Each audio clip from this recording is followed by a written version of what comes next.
Hello and welcome to the Declassified Cheat Codes podcast, your source for weekly gaming news, and not just news, but the newest news in gaming. I'm your host, Josiah. And I'm Hillhouse. And we are about to bring it. Bring it. The newest of news.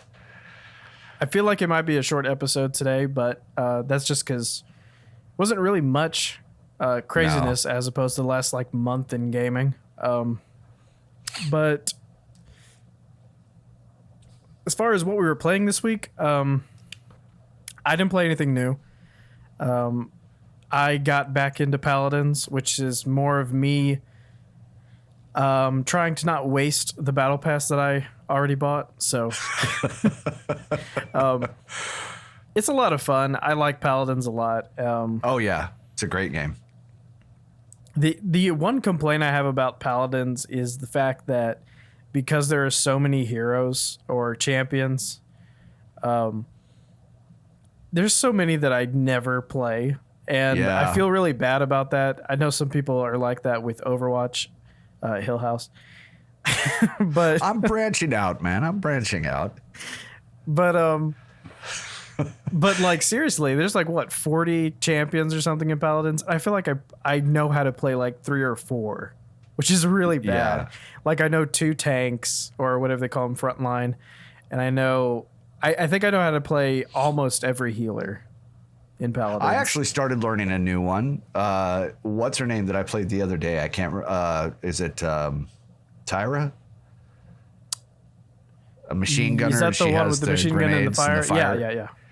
Yeah. I started learning her. She's stupid annoying when you're playing against her. Oh yeah, I'd love to learn how to play Skye, but you are correct. There is a lot of heroes, or a lot of champions. Same thing with Overwatch. You're absolutely right, and it does tick off some people. But I, being devil's advocate right now, I like to think that it kind of offers more of a variety when you are playing. That you may not have exactly the same team put together as the other guys. So that's what I like about it. And I think that they should encourage, more hero and champion growth as the games progress. I just think it'd be, better for the game all in all, give you more variety.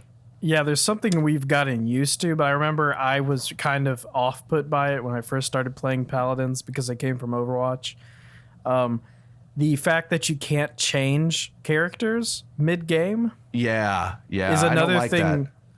Right, but that's another thing that contributes to the fact that you don't run into the same characters all the time.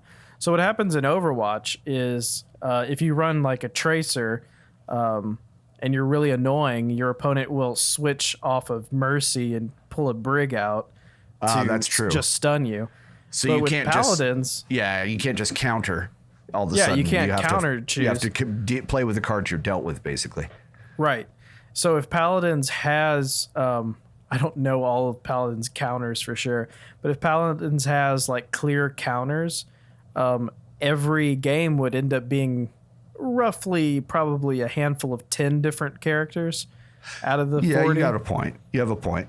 Yeah, but since you can't change, if someone picks Koga or something and then Koga's getting sniped every time he spawns, there's nothing he can do about it. He's going to have to adapt with what he can do. Yeah, and you that have to adapt actually to his is gameplay. really good because it makes you better at every hero because you can't just or champion because you can't just jump off of them to have a more favorable matchup. It makes you have to push through with a character that may not be great against what they're running, Yeah, I agree with you on that. And I think that one of the good things that I do like about Paladins, since we're talking about this comparison between them and Overwatch, one of the things that I think would be a really good thing for Overwatch to adapt is when in comp, the blocking of 2 or 3 characters per side. You know what I mean? Right. The banning. I love that. I love that they can ban really certain characters because if you figure as a team, okay, we know as a team, if you've played with these 4 guys and you play with them consistently, that could go to your favor because even in Overwatch with the 5 or 6 people that you may have as a team that you constantly play comp with, because you can say, okay, as a team, we suck against Pharah. So let's block a Pharah and let's block, this, because I mean, I would. you play to your strengths. What's her name? Oh my God, Tracer. What is her name? No, the hacker. Oh, Sombra. Oh, I'd block the shit out of Sombra. I would block Sombra every single time. Oh, hell yeah. I would choose. Hell yes. But because in Paladins, I always block Khan. I hate Khan. Khan has he's got way too much health. The fact that he can just grab you and you can't do anything, and then he can throw you off the map. His moveset is just ridiculous. Yeah, if someone's running a Khan, it sucks because there's really nothing you can do against him besides focus him. And Skye, if Skye gets behind you and she's too close, she has made a bunch of games just absolute hell for me. And I love Paladins. I enjoy it. But when you get a good Skye in there who is constantly game after game just tearing you up, it can ruin your faith in Paladins, and you hit exit and go to the next game. I guess in comparison between Paladins and Overwatch, since we're kind of flirting with that, probably the thing about Paladins that keeps me coming back is when it's good, it's really good. But I have to say that Paladins' highs and lows are way more extreme than Overwatch, because Overwatch is way more consistent of an experience. Because when I'm angry at a game in Paladins, like, there's no coming out of it, because number one, you can't change heroes. Yeah. And if you get sniped every time by this pro or something, every time that you spawn, it's just going to happen for like 8 minutes. And if you're playing Siege, it's going to be like 20 minutes. Yeah, exactly. So the lows of Paladins are like super low. It's really depressing. But when you're having a good game and you're like just whipping people, it's really fun. Yeah. But when you're steamrolling, it's great. It's great. I'm just saying, no matter what you're playing. It's not as much of a consistent experience as Overwatch. So yeah, I agree with that. It's not a bad thing. It's just, however, it's different, I do think though that Paladins, the problems that they're having with that is becoming less and less with every single update that they do. I mean, they have come such a long way since the beta. I mean, I remember playing that with you back then, and that's been actually quite a while if you think about it. So I remember we played it with like 4 maps in it. Same 4 maps. And things were, and I remember when stuff was still pixelated, or just looked more like Minecraft than it did. The characters looked great, but the maps didn't. You know what I mean? But I remember playing back in beta and all the bugs we saw, but we saw the potential in the game, and I think that's what they're shooting for. But they're also with Paladins, it's going to be kind of like something that's coming up, and I'll bring that up in the next story with Fortnite, and I think that's going to be a good benefit for it, because that story is going to be having to do with a lot of games that are out there, these free to play games. So I think people are going to understand when we get to that part. But my original point, Paladins has come a long way since the beta. And I think that they are learning from those problems that you're speaking of when you're in a comp match. And, but at the same time, I also think that their competitive style is unique to that kind of genre of game. So, yeah, there's enough to separate it from Overwatch to make it still merited to be a game that exists. There's a lot there. I still would recommend it. Absolutely. Oh yeah, for sure. I mean, we play it without being forced to, for sure. Hell, I've turned some people over to it, man. So it's a lot of fun. Oh yeah, it's the played all release over the world too. The release schedule is insane too. Yes. I think they release a hero every 2 months, and I think they release a map in the off months. I think it's like map 1 month, map champion, because they're like extreme pacing. Maybe not 6 champions a year, but maybe 4 or something. Whatever it is, it's a lot compared to Overwatch, which is 3. Yeah, true. But if you look at the maps, though, it's almost like they created, it's almost like a different part of that same map, but like a different part of section of it. That new map is fun. I was having fun with that new map, whatever it's called. It's got some great little covey holes when you're getting to that center control. Yes, that's really cool. There's a lot more sneaky spots than there are in other games of that style, and that map is really fun to play. for sure. In Overwatch this week, I finished the event already. I already have all the unlocks, so it was a very small event. So I don't really have much reason to play it this week, sadly. Yeah. It's the smallest event they've ever had. I think I still need to do my placement for Lucio Ball and probably comp. Regular comp's probably about to expire. I'm going to play some Lucio Ball tonight. Good call. Anyway, go ahead. That's about all I'm going to do in Overwatch if I get back on it. But I've been mostly playing Fortnite in the new season, which has been a lot of fun. If you've heard anything about it, it's a little jarring. They did a bunch of restructuring of what the battle pass is, but once you kind of get used to it, it's better. I like it. It allows you to. So beforehand, you would do challenges to get stars so that you could level up in the battle pass, and it was more of a linear type of way of playing. So basically, you go through a list each week. And you do your to-do list. And if you do enough of them, plus daily challenges, you move up on the battle pass. Now the way it works is they give you a set of challenges and you do those challenges. And then if you want to do a harder version of those challenges, where it's basically instead of doing something over a course of however much time, then it's do it in one game. Then it does it again, but with XP this time instead of battle stars. So that's really cool. So it allows you, if you just want to do the battle pass battle stars, you can just do the challenges once and not be so invested in the game. But if you want to level up like skins and stuff and get tons of XP and get higher tiers and stuff, you can do that too by doing the challenges again in the harder mode. So that's really cool. Okay. That sounds good. There's also mechs. If you haven't seen the mechs, there's these new mechs in the game where you can... Yeah, I was reading about that earlier. There's a pilot and a gunner. They're pretty fun. A lot of people are really upset about them, but to tell you the truth, since I guess I don't understand why they're upset because I haven't played squads or solo or duos yet. I've only played the respawn mode, whatever it's called, Team Rumble. Oh, okay. Because I've been only playing Team Rumble, being able to respawn and mechs doesn't seem like a bad thing. But I assume I could kind of understand how they're annoying in solo or squads because they have so much health. They have 1,000 health, which is like 5 characters. And they can just randomly kill people with their missiles. So like I've seen a lot of people on Reddit posting these things where they're like trying to build as much as they can, but these mechs are just destroying them with like one shot. So like they're saying things like it's destroying building basically.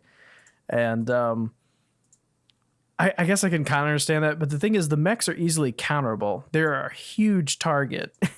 They're almost impossible to miss. So even though they have 1,000 health, you can take that 1,000 health down with the basically any rifle with mid-range to long range, and it doesn't take too long. You hit them with a rocket launcher and you're done. Yeah, rocket launcher, maybe just 2 rockets and then a little bit of and of course, if you aim for the head, you're going to get much more damage, correct? I actually don't know if there's weak spots on the mechs. No, I mean just like with when you're shooting somebody in Fortnite, I know if you hit them in the head, it does a lot more damage than if you hit them in the body. So I would imagine the same thing would go for the mech. I haven't noticed, but as I said, I've only been playing Team Rumble because so many of the challenges are linked to Team Rumble. Okay. But so far, it's a fun season. I'm proud to say I'm still caught up. I have all the challenges done. Usually by this time I'm behind. So it feels good to have them rework it where it's like really doable. Like it's not that crazy. I don't feel like I'm investing my whole life into Fortnite, Yeah. But you had something else to say about Fortnite, since that's all I had to say. Well, yeah, actually, it was kind of funny because a couple episodes ago we were talking about the Kinect. We were talking about different consoles and some of the things. Security camera, the Kinect being used in the airports. Exactly.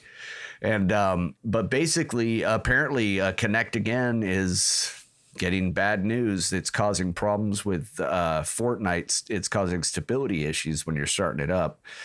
And it started happening as the new season started. So one of the things that people are talking about, because I remember when we talked about how Fortnite was not going to be supported on DirectX below DirectX 11 after this new season started. So with that being said, I'm myself and a couple other people that I was reading, I kind of thought that their point was good, that maybe it has to do with, the Kinect is an old piece of machinery, and it could have to do with the new DirectX 11 updates and almost everything just basically jumping over to that.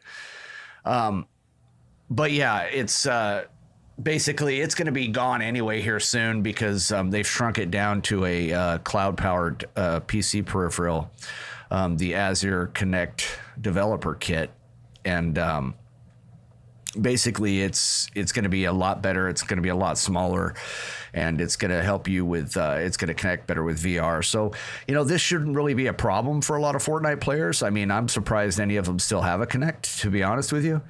That's the thing, is nobody's using a Kinect to play Fortnite. I'm pretty sure it doesn't even have the ability to. So basically, little Jimmy just needs to unplug his Kinect that he hasn't used since 2016. Yeah, they say they're investigating a fix for the issue, but it's like, why? It seems to me a waste of company money to do that when you're coming out with, I mean, it is a $400 camera, the new one that they're coming out with, the Azure Kinect. But, still, the thing that it's going to be doing is, it's using the, from what I'm reading here, it's from Microsoft. It's using the AI sensors that they use in their HoloLens 2 headset. And it says it allows you to use less power, that you can, using multiple sensors, create a 3D map of your room, etc. So, basically unplug it, get rid of it, and wait for the new one to come out because, you're going to get it at Christmas. You spoiled little brats. And, yeah, it's going to be a good thing. This is just like the last time we talked about this. You had a news story about 2 weeks ago where you were saying, I'm not sure if you just said this and I just am not a good listener, because I am not a good listener. But 2 weeks ago, you were saying that Fortnite was changing the requirements for PC. Yeah. And you were laughing about how low the specs were. So it's basically, you have to throw out your 2004 PC, basically, is what they were saying. Yeah. Which you shouldn't have been running it on anyway. Changing to was the DirectX. They were saying they would not be able to support anything below DirectX 11 anymore. And to be quite honest with you, it's, if you have a computer that old, like you were just saying, you really need to upgrade. Yeah. Good luck. Yeah. I mean, so this is me being insensitive Oregon again. Trail on DOS. Right. This is me being insensitive again, because I said that last time that you just need to upgrade if you're still using something that shitty. But now it's okay. So if you're not aware of this, listeners, you probably are aware of this. There are 3 versions of the Xbox One. There's the OG, there's the One S, and there's the One X. The 2 that are on the market that have been made for the last year and a half only exclusively are the One S and the One X. The One S and the One X were never manufactured with a port for the Kinect. So you would have to get a dongle anyway to connect the Kinect to one of those 2. So the only people that are using a Kinect are people with the OG Xbox One. And that's getting a smaller and smaller percentage of people, I'm sure. Because I'm sure even people that had them are probably slowly getting driver failures and stuff like that, and they've probably already upgraded because of one reason or another, or just being slow to the bandwagon. Yeah. It's just funny because like, okay, it doesn't work with the Kinect is causing issues, but like not only who still has a Kinect, but it's more of who can still use a Kinect. You have to have like such a special setup right now to even use it. You know, that's how outdated it is. Yeah, I agree. But oh well, little Johnny can't use his Kinect. Yeah. And that's it's an interesting issue, but it's really close to the PC thing. It's just like, yeah, come on, it really is. It really is. What'd you play this week? Well, it's not much really. I did kind of get into some Jackbox games. I know a lot of people know what these are. It's party pack games that you can get with a group. Some of them you can get up to 100 players on. It's really, really cool. I've been playing with a lot of people from all over the country, all over the world, and you get a lot of crazy answers. But some of the games that I played, there's just a ton of different games.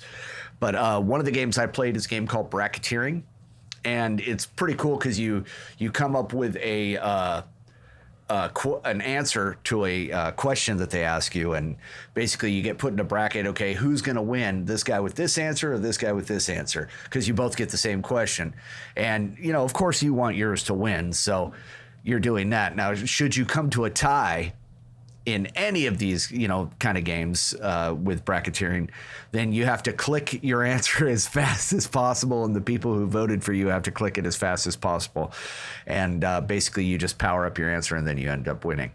If everybody votes for you, then you get what's called a quiplash, and that's what's kind of cool. Is it's a fun little game though, because some of the answers, like I said, are just nuts, and at the end of it, it's basically like a Sweet 16 bracket. The people keep moving up to the final round, and then you go from there.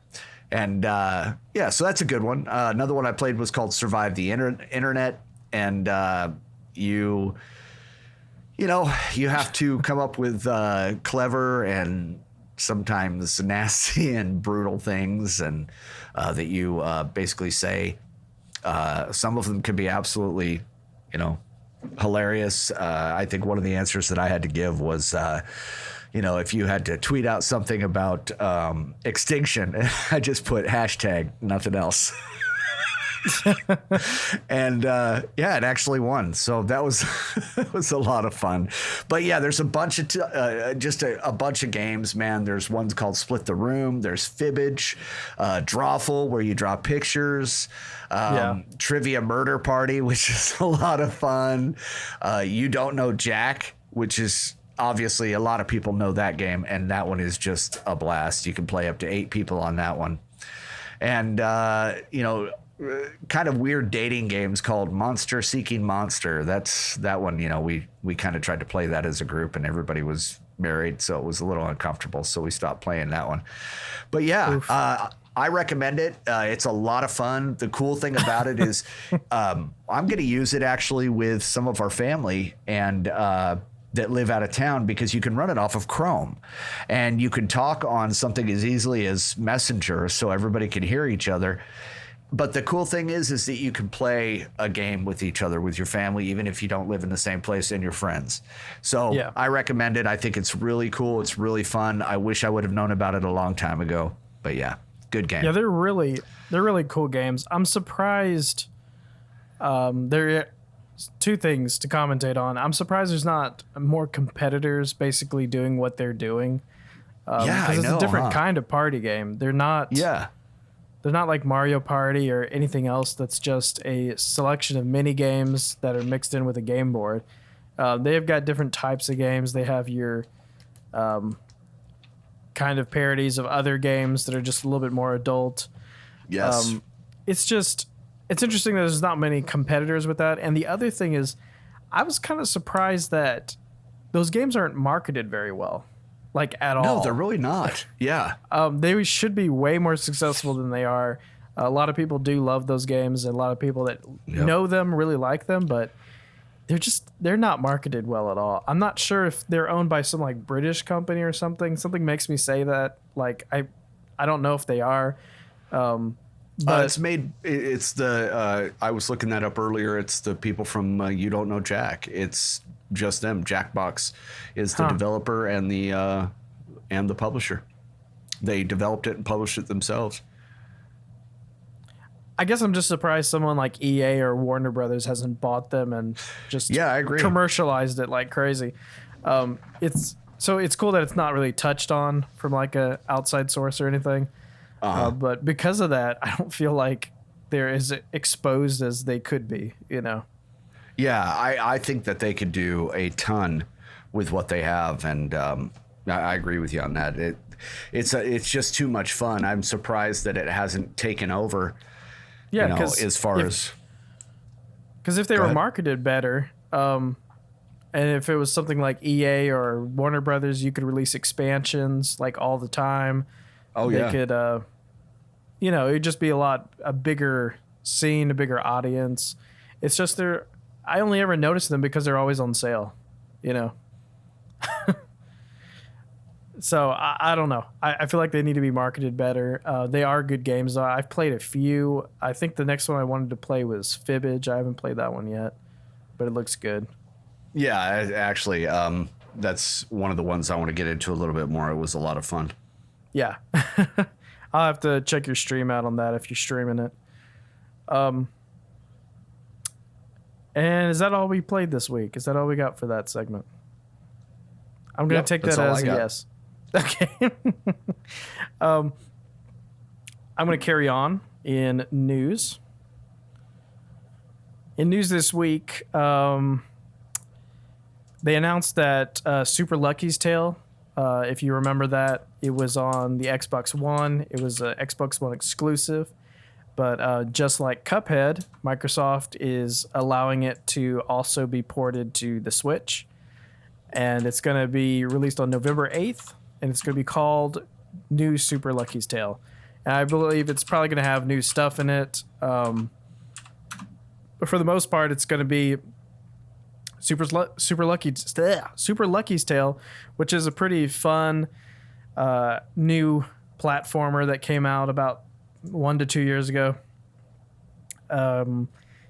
What's interesting about it, though, is that when it came out, a lot of people were saying that it would have made more sense on the Switch because it's a platformer, and a lot of people that buy the Switch are already buying a lot of platformers. And so what's cool is it's actually going to be on the Switch, which is probably a better console for it. And just like Cuphead, which did really good on PC and Xbox, and then they just get more sales on the Switch. Super Lucky's Tale is probably going to benefit a lot from being on the Switch. The Switch is going to be in a lot more homes than Xbox. And a game like Super Lucky's Tale is not going to be something that's very successful on the PC. People don't really buy platformers for the PC. Kids usually don't have PCs either. You got to be that one really cool kid that's got a PC, Yeah, exactly.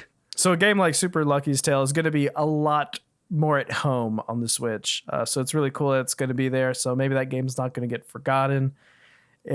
As far as my take on the game, since I played it on the Xbox One, it's a pretty good game. It's not perfect by any means. It's got really nice graphics. It's very satisfying, the controls. The only complaint I really had about it was the characters are not really fleshed out that much. It harkens back to the 90s platformers quite a bit in character, but it just doesn't really go anywhere with the characters. So it's something more that I would have liked to see a sequel to, something that like expanded on the story. So maybe being on the Switch, it will actually get an opportunity to have a bigger audience and maybe have a really good sequel. So that's going to be pretty cool. It's going to be on November 8th on the Switch. Pick it up if you just want another platformer. Yeah. Another bit of news, which is kind of funny because this isn't really even news. If you play the game Order 1886, I think it came out about 2 years ago. It was a game that was kind of critically panned because of its length, but a lot of people that played it really enjoyed what there was in the game.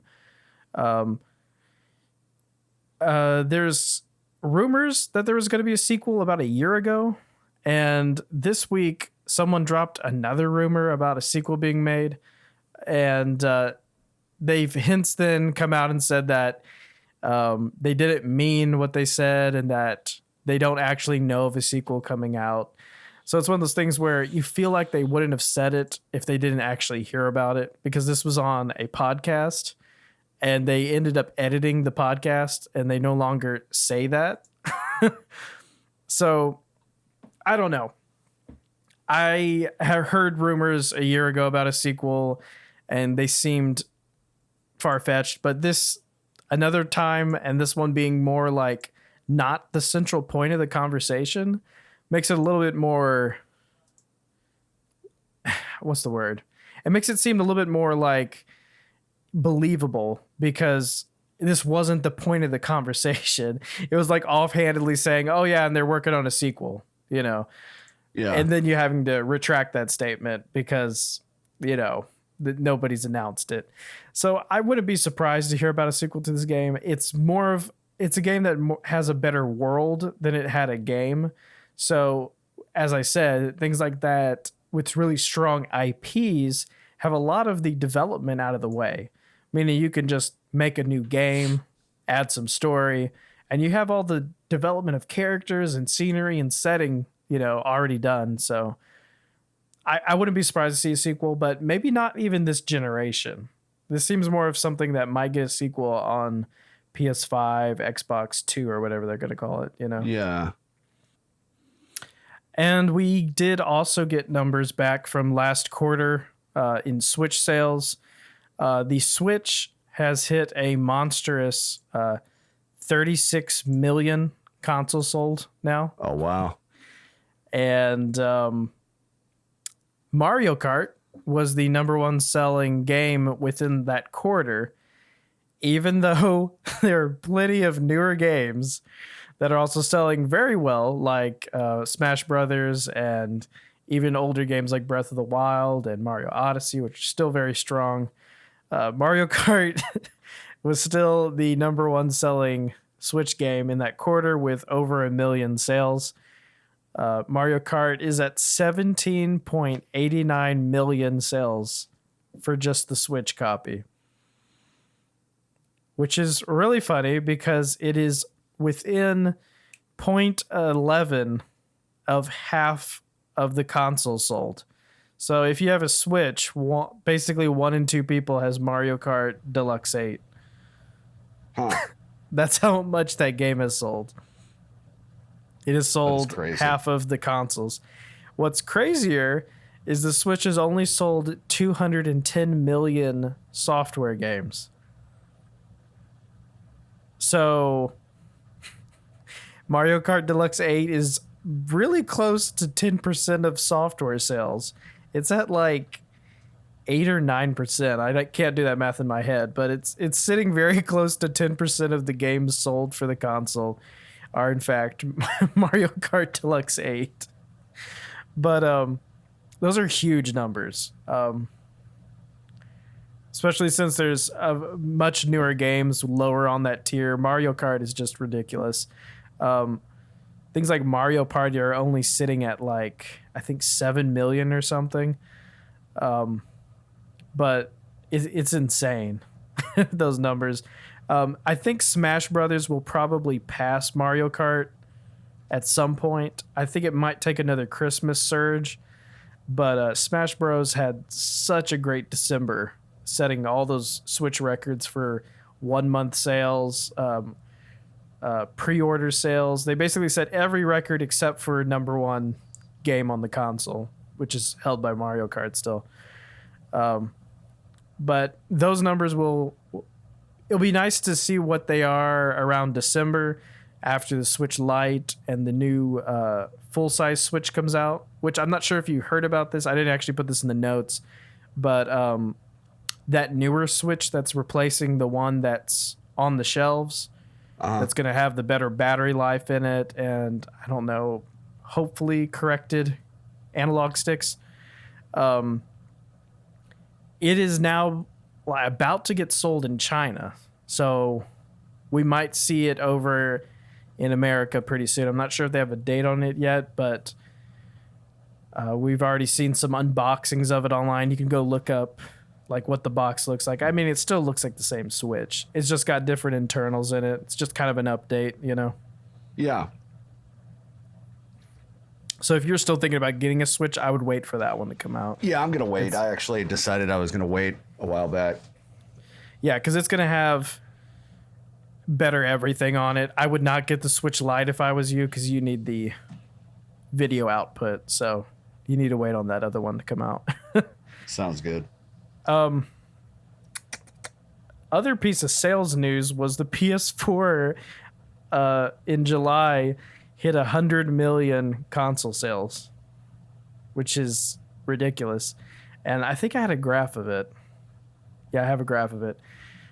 If you go online and basically search PS4 100 million sales, there was a guy who created a chart on Twitter named Daniel Ahmed, and he created a chart that showed basically the sales of all consoles that were near 100 million, and it shows how fast each console got to 100 million sales. And the PS4 is currently the fastest to 100 million ever. It barely beat the PS2 and the Wii, which were very close to it, but the PS4 outsold them in the same amount of time, which is crazy. I forget that the Wii was that popular. I remember everybody had a Wii, but I forget that the Wii even got to like PS2 levels at one point, you know? Yep. I don't think anything's ever going to beat. Yeah, everybody had the Wii, but the thing about the Wii was it marketed to adults too very well. So yes, it was more of a family-oriented console. Yeah. So I think they're trying to do that with the Switch. I'm not sure if the Switch is ever going to get to 100 million, but it's doing really good. It's at 36 million right now, and it has been out a lot less time than the PS4 and Xbox One. So it's doing really good. I really don't have just one story about this for the Switch, but if you keep up with any gaming news, there are a lot of developers that are suddenly considering the Switch when they're launching titles. They're suddenly thinking about porting things to the Switch. The Switch, when it started out, was mostly first-party games, and people are starting to see it as a really viable console to make money on. And it's funny how long it took, but there's a lot of companies that are suddenly thinking about what can be on the Switch, what it can run, and I think this holiday season is probably going to have one of the craziest Novembers of new Switch games, because there's suddenly so many more developers that are open to the idea for developing for the Switch, you know, and it's just going to change the playing field, because they were used to just having things that were basically the same on Xbox and PS4, and then it would just change a few things here and there. But the Switch, they have to kind of rethink what it can actually run and whether they need to overclock it and stuff. And usually going down on the graphics and stuff. But I think it's really cool that people like EA and Bethesda are really like looking at the Switch more than they used to. A lot of rumors, a lot of announced titles coming out. And if you have a Switch, it's a really good time to have a Switch for sure. Because the Pokemon games are coming out. We're getting more Zelda games. What else? I forget. I've announced other stuff on the show before. But it's a really good year for the Switch. Hopefully they'll one day get their Switch Online figured out. There's hope for it. But I mean, there is kind of some hope for it. They did just announce a new thing for the Switch Online. Starting, I think, in September, there's going to be weekends where you can play games for free. Like, I think the first one announced is going to be Mario Aces, where you can play it for like 3 days for free. And so kind of like free play days on the Xbox. But for the Switch, I don't know how I feel about that. I feel like they're still just lowballing. I feel like they're still just giving people very small rewards for being a part of their online community. But I mean, it is what it is. Nintendo's just kind of slow to the whole party online server thing. But hopefully they'll get that figured out. Next piece of news I have is gosh. Okay, so this one's going to be really angering to me. How do I start this?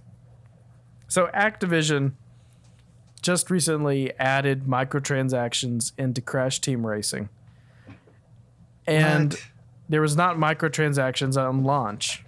So a couple of news outlets I think it was The Verge and who's the other one? I think also IGN noticed that apparently Activision's starting a new trend, which is adding microtransactions after the release of a game so that all the people that review it on launch and get advanced copies say that it doesn't have microtransactions, and B, the boxes that are actually on the shelves will not say that there's in-game purchases. So they're avoiding both of the big red flags of microtransactions by adding it in later as an update. Wow. Sneaky shit. We're just playing really dirty. The reason people have noticed this is Call of Duty did it on Black Ops 4. Yeah. Is there was no microtransactions. It was like headlining news about the game that Activision was releasing a game with no microtransactions, and it was a miracle. And then within a month, they had added microtransactions, but the damage had already been done. No one's going to rewrite their news articles. No one's going to read a news article from a month ago. True. So everyone had already done the reviews of the game. Everyone already had praised the game for its angle on basically a game in 2018. And the same thing's happening with Crash Team Racing, where it was just a really good $30 to $40 game, depending on where you got it.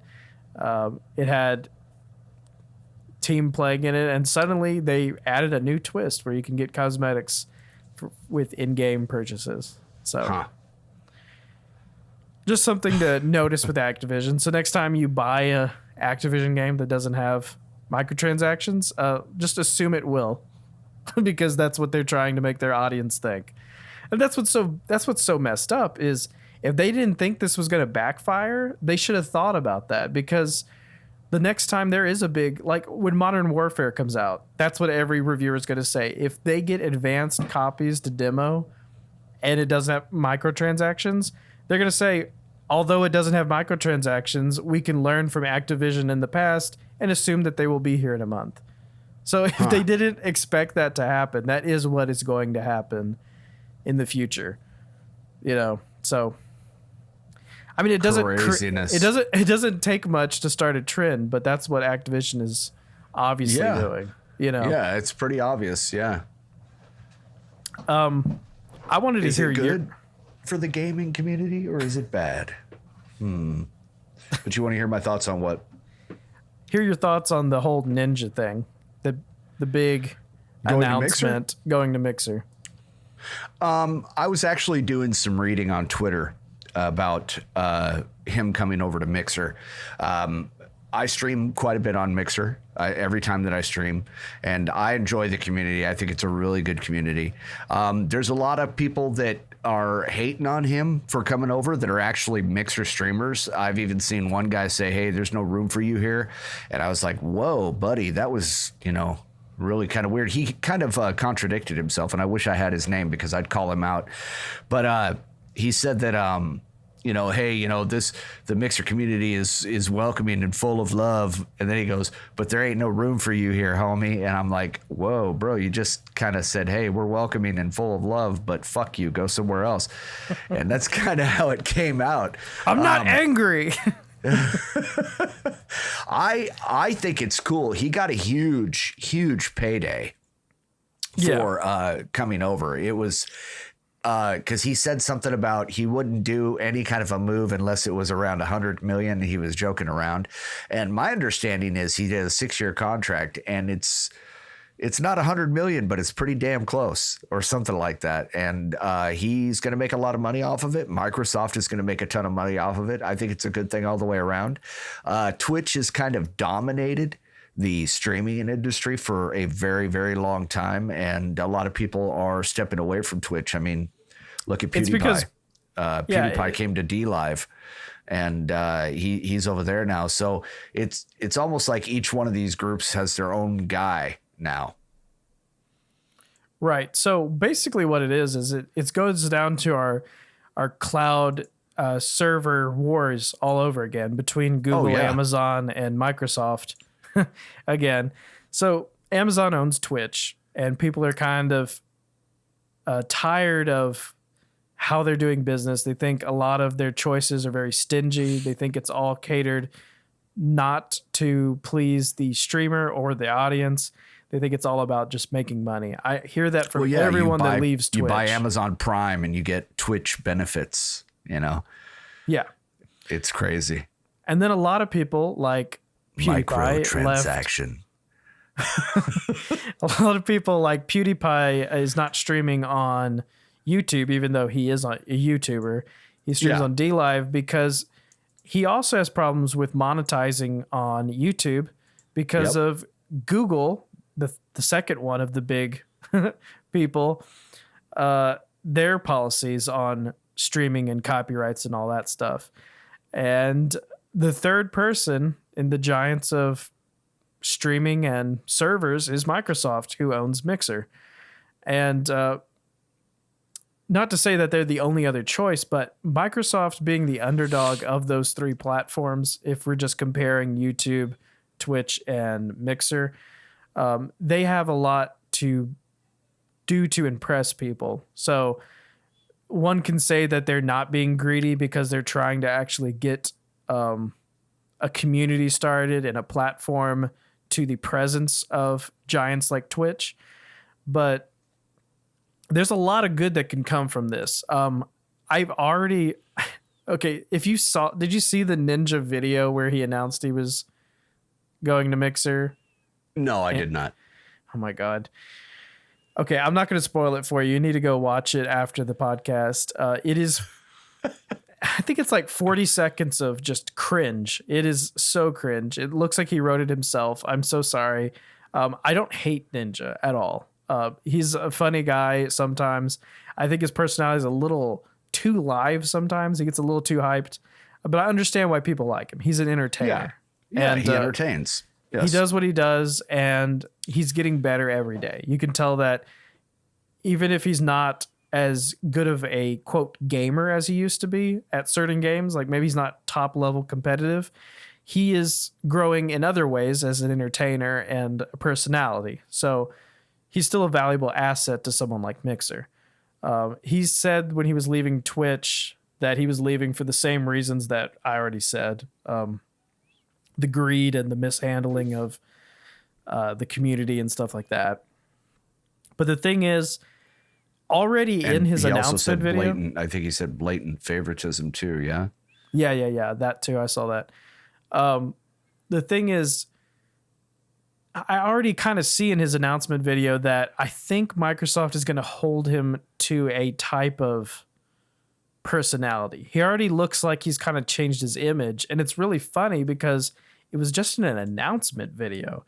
So as much as I thought that what he was doing was kind of fake, it did feel very Mixer, and that was kind of refreshing because I feel like he's already trying to embrace like the Mixer family. And man, this feels like we're writing a love note to Ninja after we just bashed him last episode about his children's books.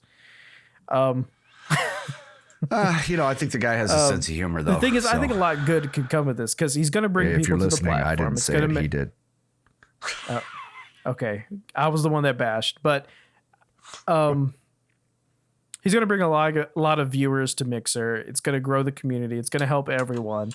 I think he's going to play nice because, truth be told, he's got a paycheck from Microsoft. He's not going to have completely creative control, probably. Which could be a downside. But I mean, the thing is, do you want him to have complete creative control when 90% of his audience is children?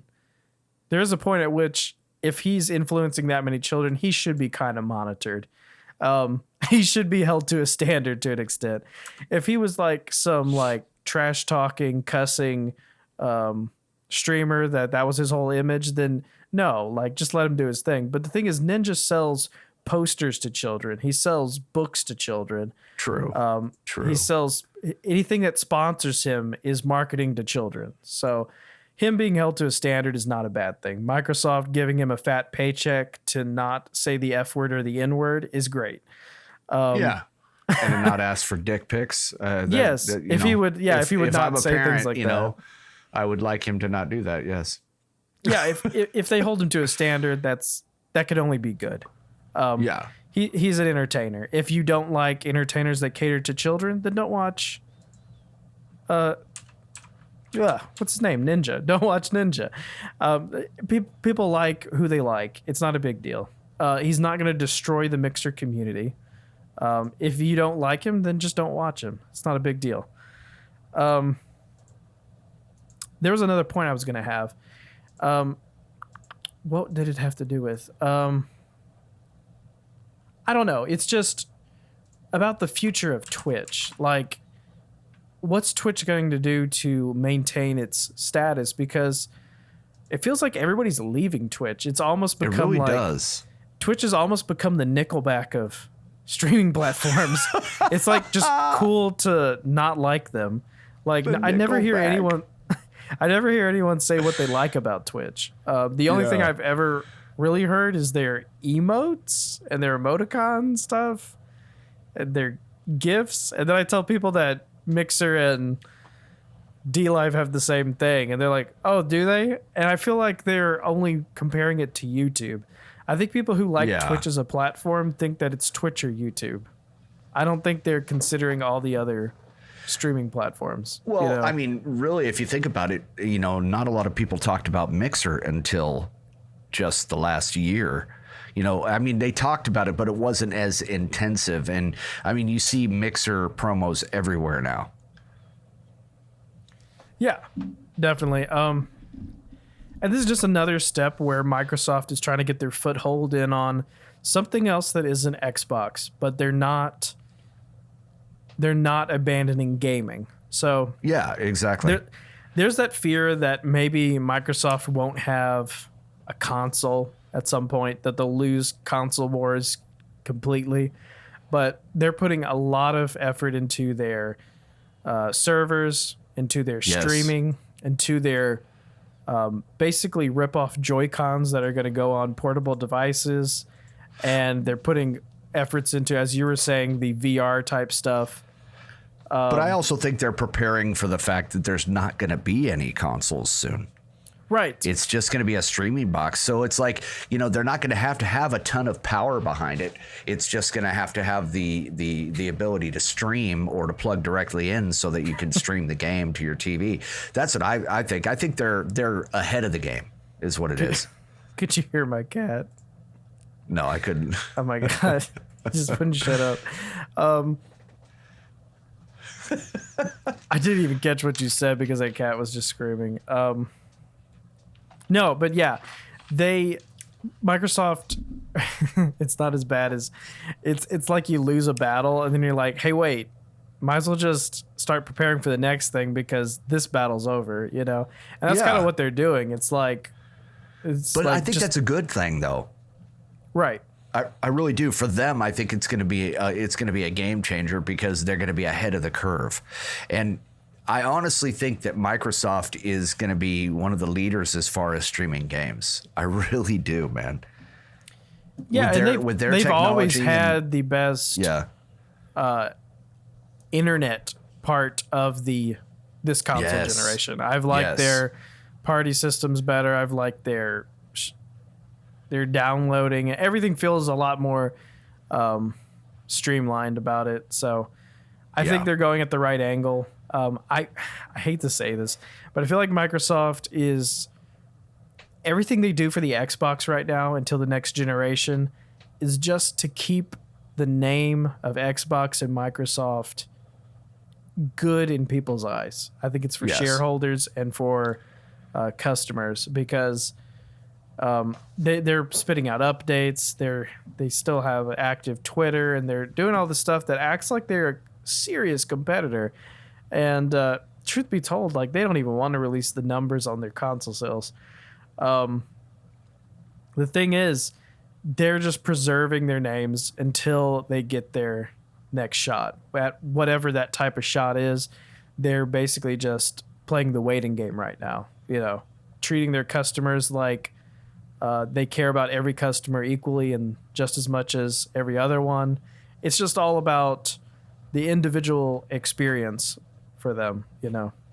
Yeah. And which is really commendable that they haven't just like thrown in the towel. They still put out active updates to their console and do a bunch of stuff they do a bunch of stuff that's best for the consumer, and it's really commendable. I really can't think of another word besides commendable, but they're fighting the good fight and they're not giving up, and I don't know. Hats off to them for actually trying rather than just giving up on a generation like the Wii U. But is that all I had in news? Yeah, that's all I had. I was just ending with the talk about Ninja. In summation, I think it's a really good move. It's just, as I said, it's cementing another thing of gaming for Microsoft. I think it's just going to be overall really good, you know? Yeah. And go watch that promo. It's ridiculously cringe. I will. I'm going to have to check that out. There's a moment where he addresses a Red Bull fridge. A Red Bull fridge? Yeah, he has a fake press conference. Okay, I'll slightly describe it. He has a fake press conference where everyone that asks him a question is himself in a costume. So he's asking himself a bunch of cringy PG questions that nobody cares about. Oh my God. Probably the worst is someone says, "How will this affect your win-loss record?" And he was like, "It's not going to affect it at all." It's like he just had to throw that in. You're just like, okay, cool. Oh my God. That's nuts, dude. I'm definitely going to have to watch that. What you got? It sounds like it'll be fun. Well, I remember a little bit back we talked about Tfue and FaZe Clan. How he was leaving the FaZe Clan organization. He had claimed he was suing them and claimed that their contract was basically exploitive to young gamers, etc., even though he was, well over the age of 18 when he signed up. Anyhow, so now FaZe Clan is suing the professional Fortnite player Tfue, claiming that he violated his contract by disparaging the company and trying to form a rival esports organization. Basically, it's a countersuit. I was actually reading the suit itself, and it's kind of funny, but basically they're stating that they signed him up, and that what he's done is not only betrayed the clan and his teammates, FaZe Clan, not the clan, and his teammates. Jesus Christ. But he is, no, not Jesus Christ. He hasn't done anything to him as far as I know, but more lawsuits are pending. But he has caused them serious damage and stands to do more. That's actually the first part of the introduction of the lawsuit. Then they go in to talk about how they brought him in back in 2018 with a written contract that he negotiated and signed. They trained him, they promoted him, endorsed him, supported him, taught him how to be a gamer, but also taught him how to be a streamer, taught him how to be, better than what he was, and taught him how to be professional. Basically gave him all the tools that he needed. And now they're saying that what he did is he took the money and ran. Now he's a regular Anakin Skywalker. Yeah, basically. The contract stated that FaZe would get 80% of all revenue that he made through sponsored videos on Twitch and YouTube. And he now is one of the most popular, Twitch guys out there with over 10 million subscribers. Well, here's the thing. FaZe Clan says that they have gotten a total of $60,000 in their partnership, while in the past year, since April, since he joined FaZe Clan, that Tfue has earned over 20 million. So if they're supposed to get 80% of that, they're owed quite a bit of money. So it's going to be really interesting to see what happens. I think that he opened up a can of worms on himself, and he maybe should have been a little bit more forthcoming to his attorneys and whatnot. But how do you hide $18 million? Dude, yeah. It's insane. It's insane, dude. But I mean, his attorneys are coming back and saying that they're still illegal and whatnot. But it's going to be interesting to see what happens. I just think it's funny that they come back and they say, wait a minute, actually, you owe us money, which would be really interesting to see, what happens. Usually, it sounded like it was going to be going in his favor, that he was being totally manipulated by this big, gaming company, and now it just seems like maybe he took advantage of the situation, learned what he could, and got away with what he wanted to get away with. So, yeah. What do you think about that? I think that he bit off more than he can chew because he was the big dog and he thought that he could do whatever he wanted. I think he should have thought of a healthier way to get out of his contract, because we just found out that his whole team has got pretty good lawyers too, probably. Yeah.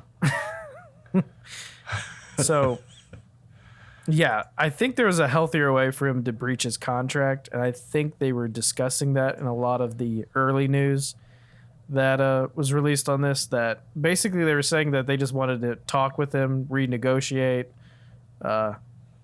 and he just immediately was like, I'm going to sue you. And that's probably where it went wrong, is somebody along the way, someone advised him to just make it a lawsuit, and that probably was a dumb idea. Because he probably wasn't telling the same person that told him to create a lawsuit. He probably wasn't telling them that he was being dishonest with his money. Oh, wow. Yeah. And that small piece of information would make anyone not take it to court, but he was trying to anyway. So it's going to blow up in his face because if he's not being transparent with probably the closest people to him. And it's going to suck for him. Yeah. But not everybody can be ninja, That's true. Not everyone was the chosen one. The chosen one. Yeah. Well, the chosen one won the Fortnite tournament as far as I'm concerned, but that's a whole nother story.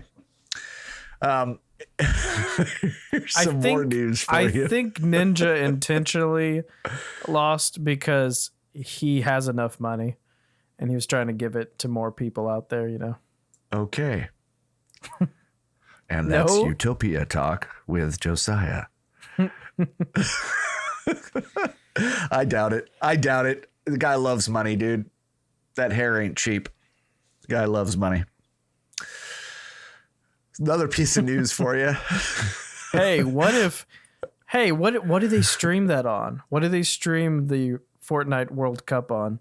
Is that exclusive to something? I think it might be. Yeah. What if it was exclusive to Twitch and Microsoft told him to intentionally lose it because they didn't want him helping Twitch out? Oh, wow. Yeah. That'd be. Maybe the deal had already been done secretly, and they were basically paying him like more money than he could have possibly won there to intentionally drop out. That is some soap opera Dallas type shit going on right there, man. Watch it be in the news around December. I called it. That'd be hilarious. That would be hilarious. But carry on, sorry. Oh, no, you're good. Smash Brothers. You've played Smash Brothers, right? Melee. Super Smash Brothers. Yeah. Super Smash Brothers Ultimate Evo 2019 tournament was going on. And basically, Smash Brothers Ultimate knocked out the concurrent viewer record at the at this weekend's at that Evo tournament. They had 279,000 concurrent viewers watching during the tournament, and it beat their previous record holder was Dragon Ball Z, and they had 257,000 concurrent viewers last year. But it just goes to show the huge popularity for Smash Brothers. I mean, I hear about it all the time, and I wish that I could play it.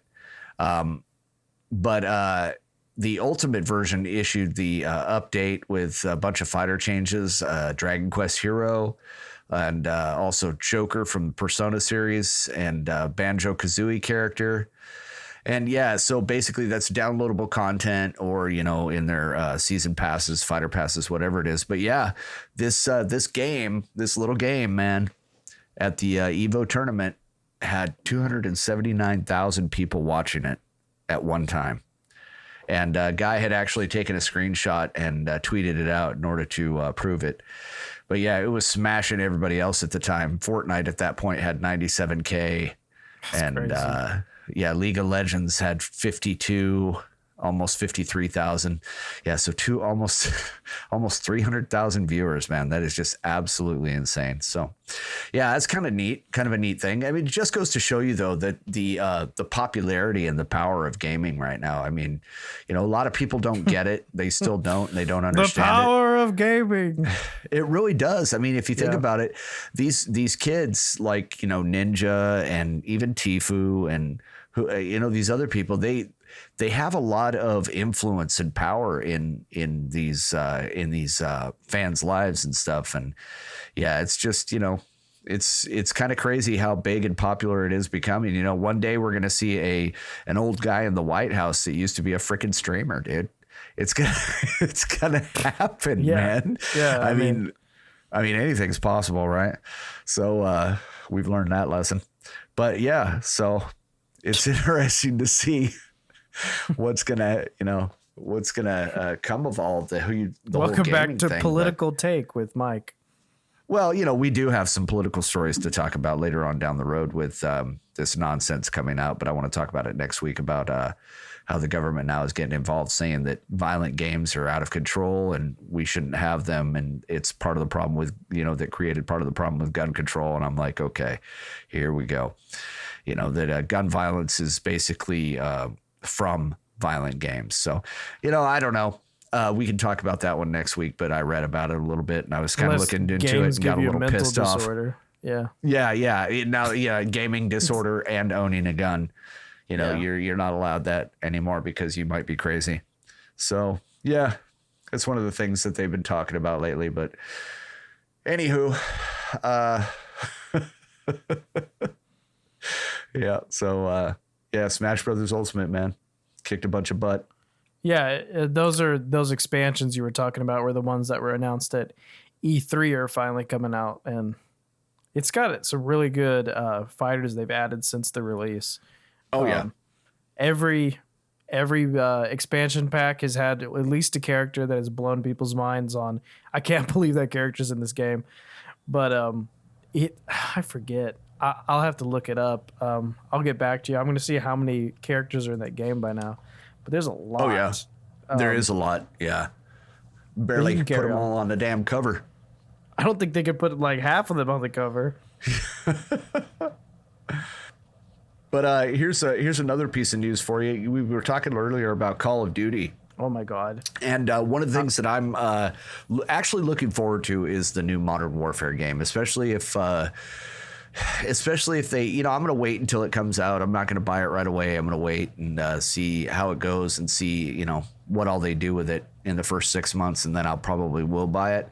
I know I'll be a little bit behind the curve with the other players, but, you know, I'm really not good at those games anyway, so I don't give a shit. It's about, you know, I just want it to be an interesting and fun game to play. I hope it's back to where it used to be and it's not all crazy and unrealistic as far as, you know, these things that they've introduced into the game. So if they keep it the way that I've been reading about, then I'm going to be happy with it. But one of the things that I found interesting the other day is that they will not have a battle royale mode in the new Modern Warfare game. I actually think it's a good idea. We have a ton of battle royale games out there. They've already got another one that's out there that a lot of people are playing. So keep away from it and do your own thing, the Modern Warfare thing with this game. Make it the story, and all that. And then, put in the few battlegrounds where you do a little bit of PvP, but it doesn't need to have a battle royale mode. If they feel like maybe that's something they need to do later on, that's always something they can do with a patch. It doesn't have to be, right in there. But the only thing that one of the quotes that I saw is that they are big fans of Battle Royale, but they're excited for the larger player counts, and they want to see they're focusing on the larger player counts with core multiplayer, meaning they just want to leave it at the 4-man squads and the doing the team against team kind of thing instead of the 60 teams fighting it out on a big old map. But yeah, they're trying to keep it focused on today's weapons, more realistic, not just crazy nonsense. They just want to keep it pure. The biggest battle that they have is a thing called Ground War, and that's up to 400 players. But they hope that later on down the road that they can do up to 100 when this new game comes out. So, yeah, it should be kind of cool. They've got some that are 2v2 battles. And, it should be interesting to see how it comes out. I hope that they're going to stick to this and it's not just a bunch of posturing to get us to buy the game and then they change it up like they've done recently. They gotta just kind of listen to what the fans are saying, because not a lot of people are happy with that, especially with the whole microtransaction thing like we were talking about earlier. Even though they still do have a lot of people playing, but yeah. Yeah, it's just like the Disney remakes thing. I mean, as much as people complain about hating it, like microtransactions, as long as people are buying into it, they're not going to stop, Yeah. So as long as they're making more money by putting microtransactions in, they're not going to stop doing it for the whatever amount of people say that they hate it, Yeah, that's true, because they are still going to make money off of it, but yeah, and I guess, but if they made it to where those microtransactions don't exactly affect the gameplay, then I don't think that they're going to have as much crap about it, and people are still going to buy them because people love skins. You know what I'm saying? But yeah, I'm actually excited about it. I love everything that they're saying so far. I think it's going to be a lot of fun. So hopefully they'll keep it that way. But there's going to be some private and public betas coming out in September. It's going to start out first for PS4, then it's going to start out after that for the PC and Xbox One people, and then later on that month, around the 21st, it's going to be anyone with internet access can play the open beta between the 21st and 23rd of September. So I might jump in on that and actually give my views of it at that point and see, what everybody else thinks too. So I don't know. I'm excited about it, but I'm tentative at the same time. It's going to be a little crazy. Yeah, I looked up the number of Smash heroes. It's pretty insane. How many is there? So it released with 65. And since then, with expansions, they've added 17 characters. So there's over 80. That's a lot. I remember the one on GameCube probably had like 20 or something. Like, I just can't imagine. That's just insane. But go ahead. Oh no, that's really all I got, man. Oh, cool. Yeah. Yep. I'm excited about it though. It should be interesting to see what happens. Hopefully,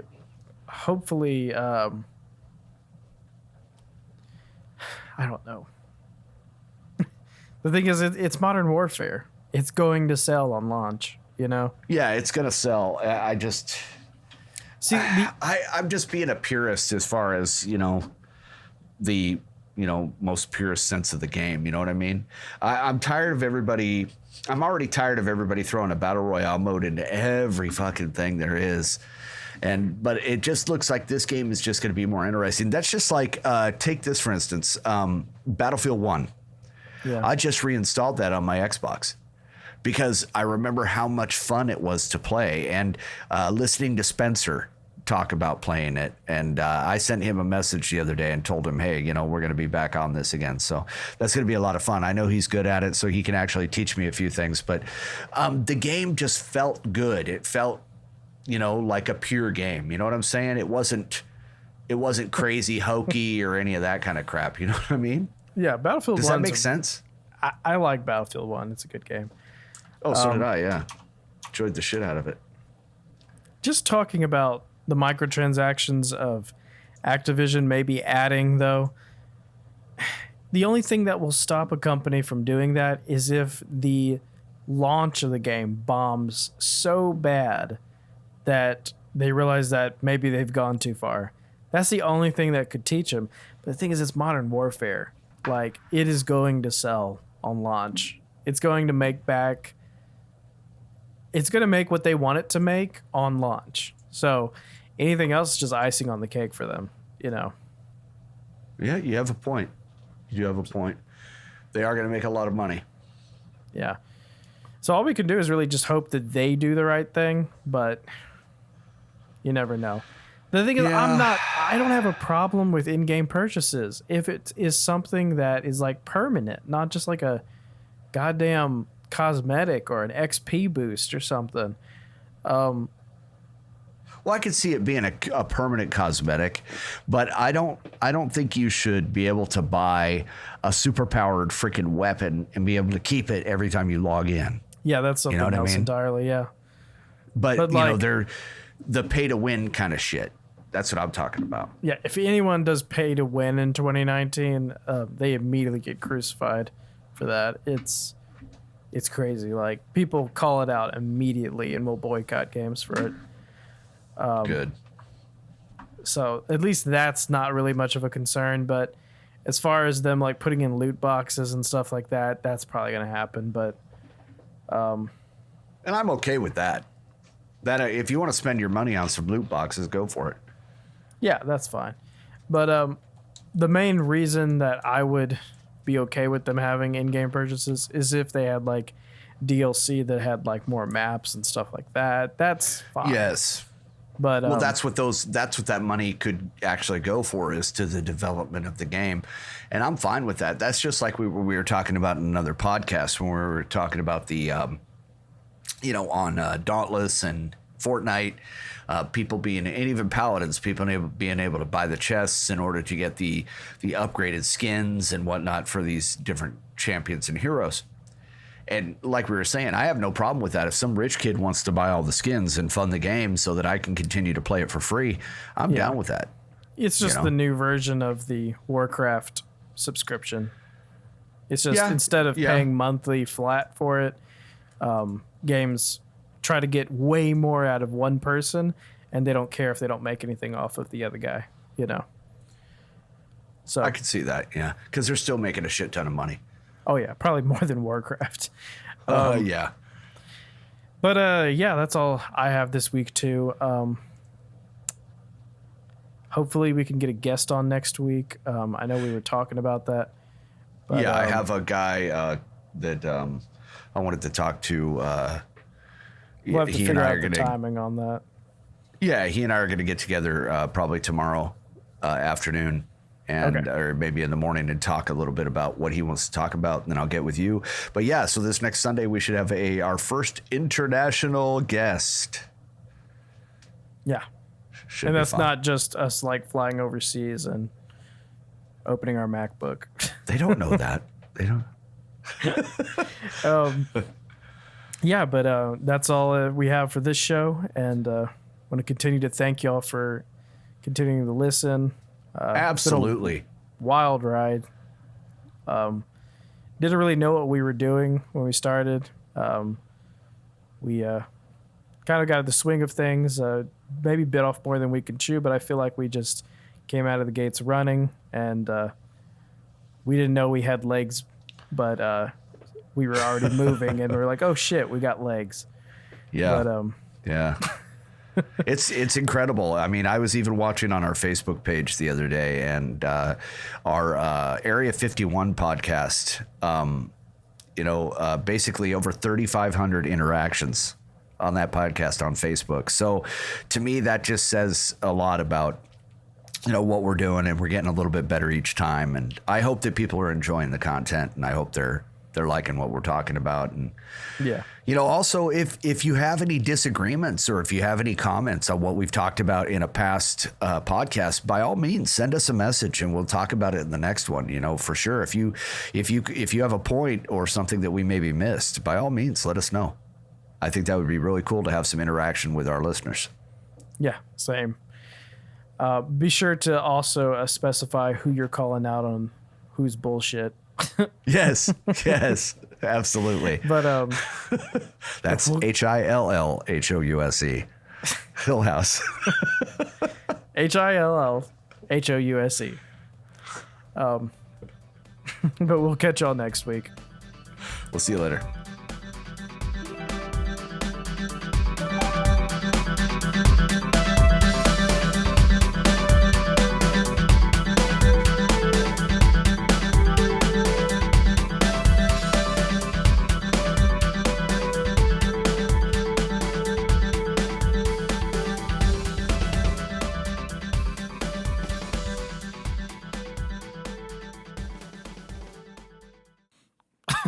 Jesus Christ. No, not Jesus Christ. He hasn't done anything to him as far as I know, but more lawsuits are pending. And he was like, it's not going to affect you at all.